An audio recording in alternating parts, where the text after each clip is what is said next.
Humanity often perceives time as a linear map.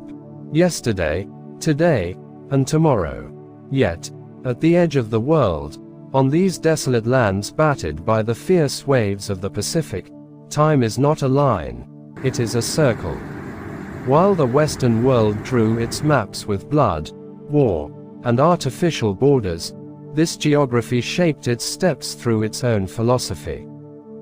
This is Aotearoa, meaning the land of the long white cloud. These islands, which modern man calls New Zealand, are actually a pristine sanctuary forgotten by the globe, saved by time from the ambitions of humanity. Here, the soil is not just a dry piece of stone to walk upon. It is Papatuanuku, namely, Mother Earth. And every green leaf sprouting upon her is the witness of that first morning, not yet polluted by the selfish desires of humanity. Indeed, while man loses his own soul in the noise of concrete cities, what does this green silence at the edge of the world whisper to us about existence? Here, history was never written on paper or stones. It was carved directly into the human body, into a living memory. Every line, every curve on a Maori's face is a geometric map of their ancestry, sufferings, and triumphs. For them, the past is not a memory left behind and forgotten. On the contrary, the Maoris always carry the past in front of them. Their ancestors are always before their eyes, while the future comes from behind them. What a magnificent paradox, isn't it? Since you cannot see the future, you turn your back to it and walk by looking at the only thing you know, your past and the wisdom of your ancestors. That is why that world-famous war dance, the haka, is not merely a challenge or a show of strength. It is a ritual to awaken the spirits of the ancestors sleeping beneath the earth at the very same time. Those harsh foot-stomping movements accompanying the rhythm, the piercing eyes fixed upon the enemy, and the strikes delivered to the chest. They all scream one truth of existence: ka mate, ka mate. Ka ora, ka ora. Meaning, I die, I die. No, I live, I live. At that thinnest boundary between life and death, at that sacred moment when blood flows fastest in the veins, man stamps firmly on the ground, proclaiming his existence to the world. Historical reality is no less fascinating than this philosophy. In the 1300s AD, while Europe was still trying to find its direction and identity in the depths of the Dark Ages, brave Polynesian sailors crossed thousands of kilometers of the massive Pacific obstacle without using any compass or map, reading only the language of the stars, ocean currents, and the flight directions of birds. When they hit these untouched shores with their canoes, there was neither a predatory creature nor the slightest trace of human life before them. They found a wild paradise completely isolated from the world by the evolutionary process, hidden as if in a time capsule. And after that day, the spiritual partnership of man and nature began. In this documentary series, we will not just travel through the geographical borders and tourist spots of a country. We will infiltrate the bloodstream of time and culture.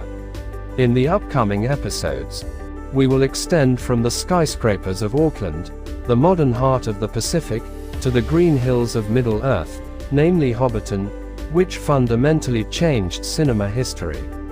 We will witness the subterranean wrath of Rotorua's boiling mud, and push the limits of adrenaline and nature in the snow-capped mountains of Queenstown.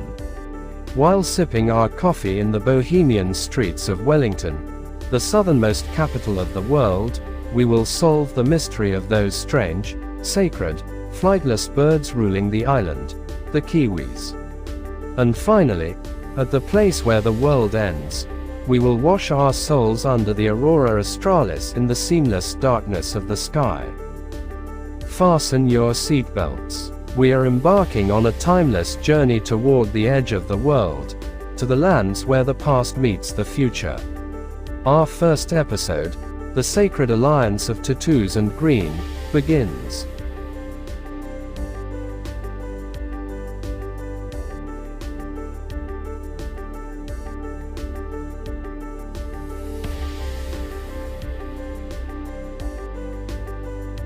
We leave the table now, and step into the silence of the mountains. The Southern Alps rise like a backbone down the length of the South Island, their peaks carved by ancient glaciers and their valleys filled with air so clean it almost hurts to breathe. These are not gentle hills. They are jagged, snow-crowned, and deeply sacred to the Maori people, who call this spine of stone ka tiritiri Aotearoa, the gift of the sea. Aoraki Mount Cook stands at the center of it all. At over 3,700 meters, it is the highest point in the country, a pyramid of ice and rock that pierces the sky like a prayer. On a clear morning, when the first light touches the summit, the whole mountain glows pink and gold, reflected perfectly in the glacial lakes below. You don't photograph a moment like that. You just stand there, small and silent, and let it change you. At the foot of Aoraki lies Lake Pukaki, one of those bodies of water that seems to belong to another planet. Its color is unbelievable, an electric turquoise so vivid it looks painted. This color comes from glacial flour, fine particles of rock ground down by the moving ice and suspended in the meltwater. When the sun hits the lake, it shimmers like a living jewel. Lupins bloom along its shores in summer, purple and pink against the blue, and beyond them, the mountain rises white and eternal. This is a landscape that asks nothing of you but your attention. It is not built for entertainment. It simply exists, with a grandeur that puts everything else into perspective. Further south, we enter Fiordland National Park, one of the wildest and wettest places on Earth. Milford Sound is its crown jewel, though the word sound is technically wrong. It is a fjord, carved by glaciers and flooded by the sea. Sheer cliffs rise over 1,000 meters straight from the water, draped in waterfalls that tumble down like white ribbons. When it rains here, and it often does, the whole fjord comes alive. Hundreds of temporary waterfalls appear, cascading off every rock face, and the air fills with mist and the roar of falling water. Dolphins play in the bow waves of boats, and fur seals lie on the rocks, indifferent to the spectacle around them. Rudyard Kipling called this the eighth wonder of the world. Standing on the deck of a small boat, looking up at those towering walls of wet stone, you understand why. This place is not beautiful. It is sublime. Beauty touched with awe and a hint of terror. But New Zealand's national parks are not just about looking. They're about moving through the landscape with your own body. The country has 9 great walks, multi-day hiking trails that take you deep into the wilderness. The Routeburn Tract crosses from the Mount Aspiring region into Fiordland, through ancient beech forests and over alpine saddles with views that stretch to the sea. The Tongariro Alpine crossing on the North Island is a single-day journey across a volcanic plateau, passing emerald lakes and steaming craters, a landscape so otherworldly it was used as Mordor in the Lord of the Rings films. When you walk these trails, you feel the land under your feet in a way no vehicle can provide. You hear the crunch of gravel, the rush of wind, the sudden silence when you stop to catch your breath. Time slows to the rhythm of your footsteps. The destination becomes almost irrelevant. The walking is the point. And then, when winter comes, a transformation takes place. The first snows fall on the Southern Alps, and the mountains change their character entirely. The skiers and snowboarders arrive, drawn to the wide open terrain, the lack of crowds, the feeling of freedom that New Zealand's slopes provide. In places like Queenstown and Wānaka, the pace quickens. Jackets are zipped, boots are clipped into bindings, and then the chairlift carries you up into a world of white. At the top, you pause and look out. Below you, Lake Wakatipu stretches like a dark mirror, framed by the Remarkable's mountain range. Then you push off, and gravity takes over.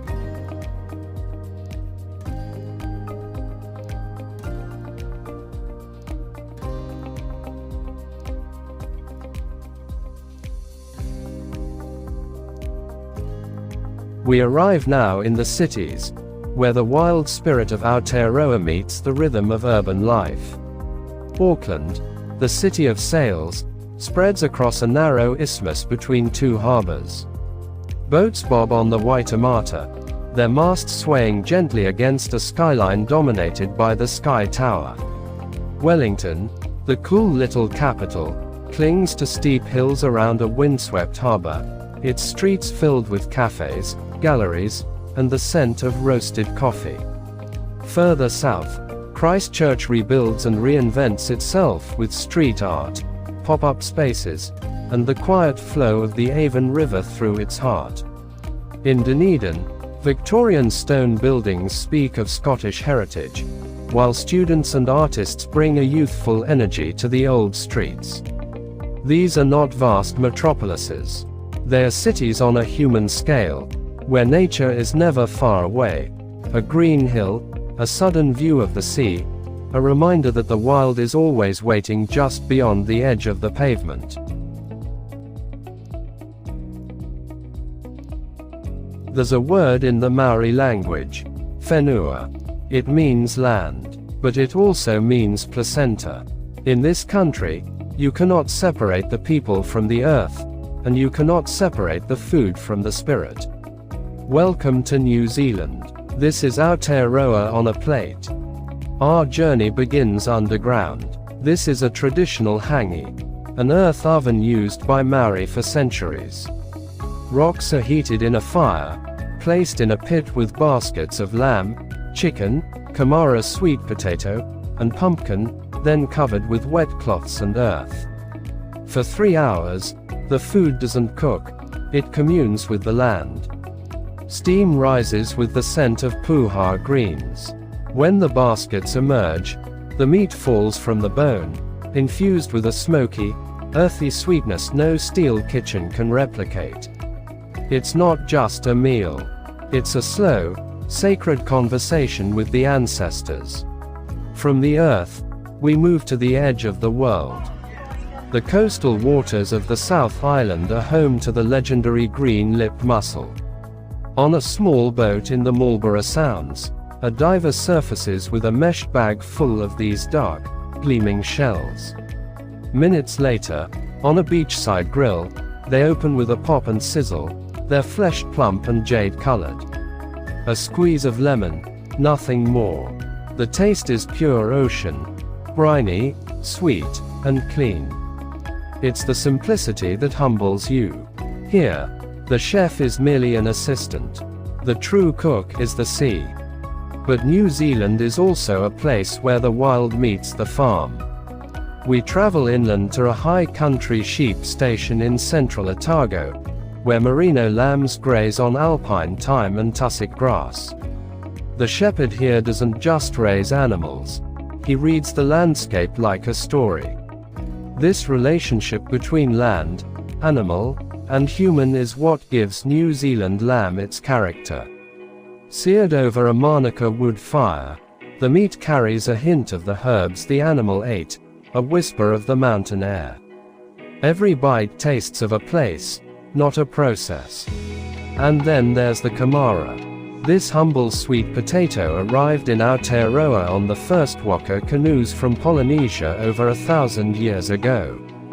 In Northland's warm red soil, a farmer pulls one from the ground and brushes off the dirt. It's purple-skinned, golden-fleshed, dense with history. Roasted simply, split open with a dab of butter, it tastes earthy and sweet, like survival, like migration, like home. It reminds us that in New Zealand, food is never just food. its identity on a plate.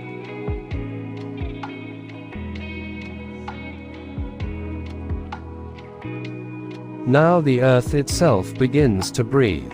We enter the geothermal heart of the North Island, where the ground hisses and steams beneath your feet. Geysers erupt without warning, shooting boiling water high into the air, a sudden, violent exhale from deep within the planet. Mud pools bubble and pop, thick and gray, in a slow, hypnotic rhythm that feels almost alive. The air carries the sharp scent of sulfur, a reminder that this is not a tame landscape.